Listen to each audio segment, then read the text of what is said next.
What is going on, guys? This is Ty the Jeep Guy, and in this video I have got an adventure planned out for you. But first, we've got a couple things we need to change about the setup on Judith, mainly because I invested in a swag. No, I didn't buy swag. I invested in a swag, which is pretty much a fancy tent. I didn't want to go the rooftop tent route, and this still takes up like half my roof rack anyway. So I got to make some space just to make sure that I'll be able to take it out to where we're going to camp out tonight. And then I'll go over the details of what all we're going to be doing in this video, because I think it's going to be a blast, especially if I can pull everything off. So let's go ahead and make these few adjustments. We'll get loaded up. We'll head to our campsite. All right, so to fit the swag up here on my roof, I have to move one of my little Tuffy boxes over to the other side. I pretty much have to dedicate one whole side of my roof rack to this tank of a tent, but it'll be all worth it. I didn't want to go the route of a rooftop tent. Looks like I'm going that route almost anyway, but we'll go ahead and get this moved over.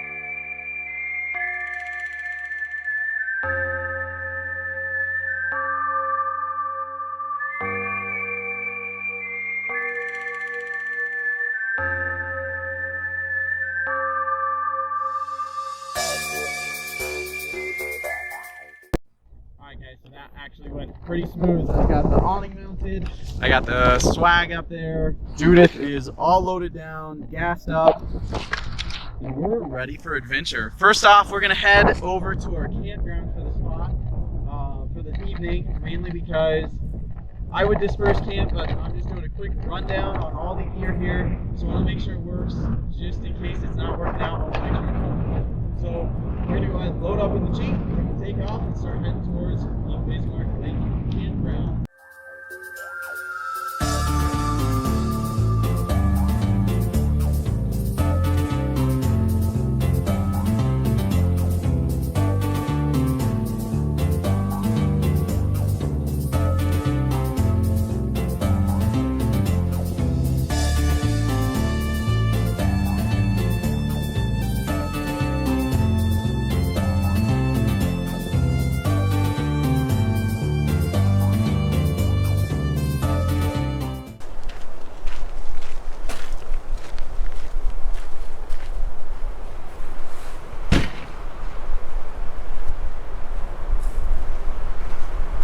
We found camp for the night. That was easy.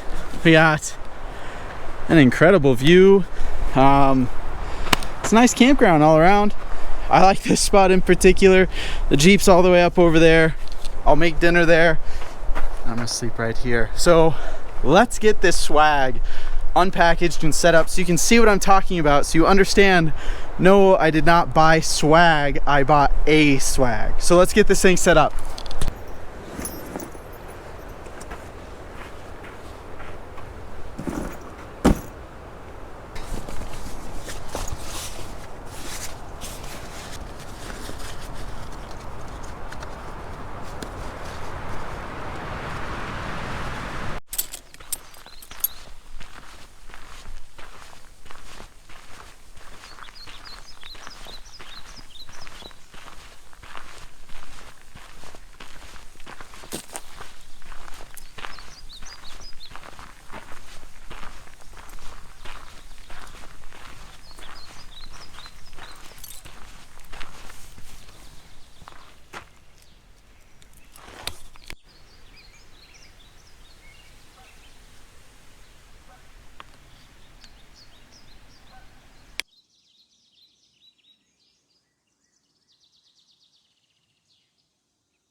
Good morning. We've got a bit of a breezy day today, but that's not going to hinder our plans. I've already got camp loaded up. I'm actually at a completely different spot than where we camped at. Just gonna have a quick breakfast and then we're gonna hit the road. So today's game plan, we're gonna ride Forest Service roads all the way down to the most southern part of the hills, and we are trying to find South Dakota's lost national monument. Now, to some, it's not lost, but it is the only national monument in the entire history of the National Park Service to ever be redacted as a national monument, and therefore it has been taken off maps. And how I found out about it was checking out some of my old geological survey maps from the 40s. And then that's where I saw it on there, and I was like, all right, I got to do some research on this place. So once we get there, I'll talk more about it. But the route there I've got planned out should be really cool. It's going to be more gravel road, overlandy type stuff, not much for rock crawling. We're going to stop at 2 spots, maybe 3 on the way there. And yeah, so I'm going to finish up my breakfast, super filling breakfast here, and then we'll get on the road.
I had to take notes. My memory's not very good. So, after a long day of 2-track gravel, dusty roads, we have finally made it. And it turns out there's a lot easier way to get here. But we made it. What you are looking at behind me here, and we'll go explore, is what is left of the Cycad National Monument. Now, here's where my notes come into play. So, in 1890, a huge cycad preserved forest was found. So all these fossils were found in this area that were these preserved cycad fossils. Now the reason they were so preserved is because the mineral makeup of this particular area. This park had a significant amount of exposed Cretaceous cycadioid forest fossils that dated back almost 120 million years ago. And, you know, standing out in it now with jets flying over and cars surrounding me, it's not much like what I expected it to be. So the monument was home to the greatest concentration of these cycad fossils, and I need to correct myself, the world's greatest amount of cycad fossils. The park was designated in 1922, and that's when George Wayland comes into play, who will come up again. George Wayland was designated by Warren G. Harding to preserve its rich mosaic Mesozoic deposits of fossils and other examples of paleobotany here in this specific area. Now, this was the 3rd national monument designated to protecting fossils so that they could study what really went on down here 120 million years ago. What happened to this place? Why is it now a redacted national monument, and why is it a part of Bureau of Land Management land now? As sparrows fly around, the breeze whips through my hair, why does the Bureau of Land Management have this land now? So, Mr. George Wayland was absolutely fascinated by these fossils. And during the 20s, 30s, and 40s, South Dakota really hit its stride of trying to bring tourism to this area. So George was exporting these fossils all over the country to museums from New York all the way out to California. On top of George exporting all these fossils, and unfortunately, there also comes the poaching of fossils, people coming out here and stealing from this national monument. So many fossils were stolen and exported to other museums that it left this place barren. I mean, there's really nothing left of the fossils here. And some say one day, after a million more years of erosion takes place, maybe more will show up. But unfortunately, George Whalen's exploitation of the park, South Dakota's exploitation of the park, trying to drum up tourism, and then of course just common interest, people wanting these fossils from themselves, taking one at a time, all of a sudden there is nothing left. And so in 1957, on September 1st, the Cycad National Monument was redacted from the National Park Service and given to the Bureau of Land Management to take care of. All right, so I've done some hiking around, I've been exploring the area, and if you look, I'll bring you forward with me. If you look right there, if I'm not mistaken, that's what they were looking for. I would get down in there, but it's about to be snake season and there's rattlesnakes all throughout this area. I'm really not trying to get bit. But that is what would have been all over this national monument, and now unfortunately maybe we just found the last one in existence. Who knows? But that thing is in there. There's no getting that thing out of there.